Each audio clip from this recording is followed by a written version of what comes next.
사회적으로 핫한 이슈를 키워드로 알아보는 핫키워드 시간입니다. 이민재 캐스터 안녕하세요. 안녕하세요. 네, 벌써 옆자리 곳곳이 비어있지는 않나요? 무더위가 본격적으로 시작되면서 극성수기를 피해서 벌써 여름 휴가 떠난 분들 많은데요. 일상회복 이후 처음으로 맞이한 휴가철이지만 계속되는 물가 상승으로 인해서 가성비 고민하며 해외로 떠나더라도 비용이 더 저렴한 곳을 찾는 경우가 많습니다. 혹시 중국 여행을 계획 중인 분들 계신가요?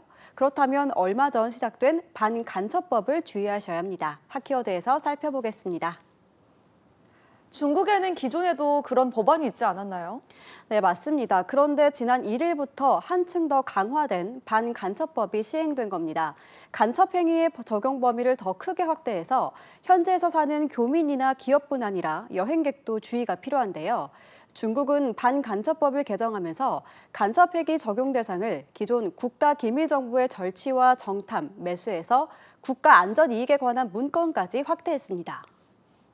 국가 안전 이익에 관한 문건이라면 사진이나 이런 부분까지 들어가는 건가요?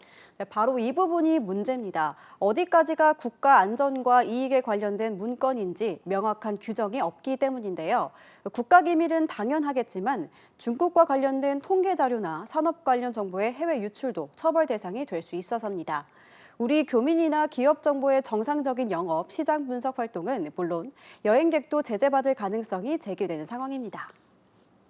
현지에 사는 분들뿐만 아니라 중국을 여행하는 관광객들도 검색이나 사진 촬영 때 주의해야 할 것 같은데요. 네, 맞습니다. 일단 주중 한국 대사관은 국가 안보나 이익 관련 자료 등을 인터넷에서 검색하거나 전자기기에 저장하는 것도 유의사항으로 들고 있고요. 군사시설이나 주요 국가기관, 방산업체는 물론 시위 현장 주변을 호기심에 촬영하거나 해도 문제가 될 수 있어서 주의가 필요합니다. 특히 백두산 등 북중 접경에서의 민간 지역 촬영이나 북한 관련 활동도 조심해야 하고요. 특히 중국인들과 대화할 때도 중국의 정치에 대해서는 언급하지 않는 게 좋다고 합니다. 법이 해석하기 나름이라 사진을 찍거나 자료를 모으는 것만으로도 철폐되는 거 아니냐는 우려가 나올 수밖에 없겠어요. 네, 맞습니다. 다만 반간첩법이 관광객에 특히 초점을 맞춘 것은 아니어서 조심은 해야겠지만 지나치게 걱정할 수준은 아니라는 분석도 있습니다.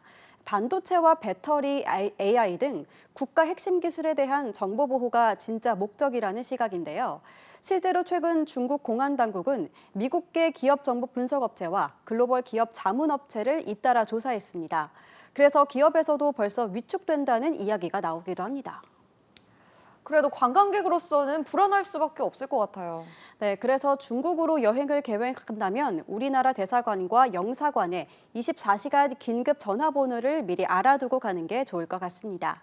중국의 경우 지역별로 총 영사관이 있는데 홈페이지에 보면 24시간 연결 가능한 긴급 전화번호가 나와 있습니다. 위급 상황 때는 이 전화로 조력을 받을 수 있는데요. 또 여행 전 가족이나 지인에게 가는 곳과 연락처 정보 등을 미리 알려줄 것을 대사관은 권고하고 있습니다. 홍콩도 코로나로 지난 3년간은 거의 여행을 못 가는데 그 사이에 홍콩 국가보안법이 시행되고 있다고요? 네, 맞습니다. 홍콩 여행 때는 홍콩 국가보안법에 주의해야 하는데요. 타이완 당국도 주민들에게 홍콩 독립이나天安문 사태 관련 상징물과 반정부 시위 포스터 같은 민감한 정치적 메시지 물품 소지에도 유의하라고 안내했습니다.